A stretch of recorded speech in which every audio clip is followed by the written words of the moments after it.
కాలే నీ అసొంటి దుర్మార్గులు చేపట్టే ఇడుమాలు పుట్టిరు ఈ దేశంలో. భవిష్యత్తులో పుట్టకుండా ఉండాలంటే ఈ రాజకీయ వ్యవస్థలు ఉన్నటువంటి వాళ్ళని కూడా చంపిరు వాళ్ళంతా. సో మేము శాంతి కోరుతున్నాం. కళాన్ని నమ్ముకొని ఒక పంతులమ్మ టీచర్ తన టీచరు భర్త కూడా చదువుకొని ఉండి వాళ్ళ హక్కుల గురించి ప్రజల హక్కుల గురించి ముంగటికి వచ్చి నిలబెడతా అంటే రాజకీయ వ్యవస్థల కనీసం సర్పంచ్ కానీ అనేటువంటి దుస్థితి ఉంటే యావత్ మహిళా జాతి కాదు తెలంగాణ మొత్తం దేశంలో ఉన్నటువంటి ఆడబిడ్డలకు మొత్తం ఇది అవమానము. ఇది ఉట్టిగా వదిలిపెట్టేది లేదు. కోమటిరెడ్డి వెంకటరెడ్డి ముఖ్యమంత్రి, నువ్వు నిజంగా నువ్వు ఈ సదర్లకు సంబరాలకు పైసలు ఇచ్చుడు, గొర్రెలిచ్చుడు, బర్లిచ్చుడు కాదు. ఇగో రాజకీయ చైతన్యం నువ్వు సదర్లో వచ్చి మీటింగ్ లో చెప్పినావు కదా, మేము రాజ్యాధికారంలో భాగం ఇస్తామని తను వచ్చి ముంగడ కొట్లాడుతుంది కదా. నీ కోమటిరెడ్డి వెంకటరెడ్డిని బర్తరఫ్ చేస్తావా?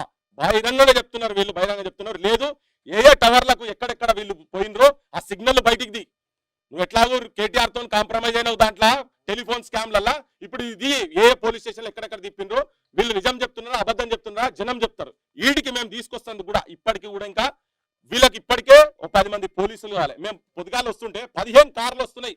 ఎంబడ ఎవడో మంత్రో ఎవరో మాకు తెలియదు కానీ ఎస్కాట్లు 15 ఎస్కాట్లు మొత్తం పైసలు ప్రభుత్వం పైసలు ఇవన్నీ. ఈడ సాగు బతుకులో ఉన్నామని చెప్పి ఎస్పీని కలిసిన తర్వాత కూడా ఇప్పటిదాకా కూడా ఇప్పటికి 2 రోజులు అయిందమ్మా. మొన్న కదా ఇది మూడో రోజు.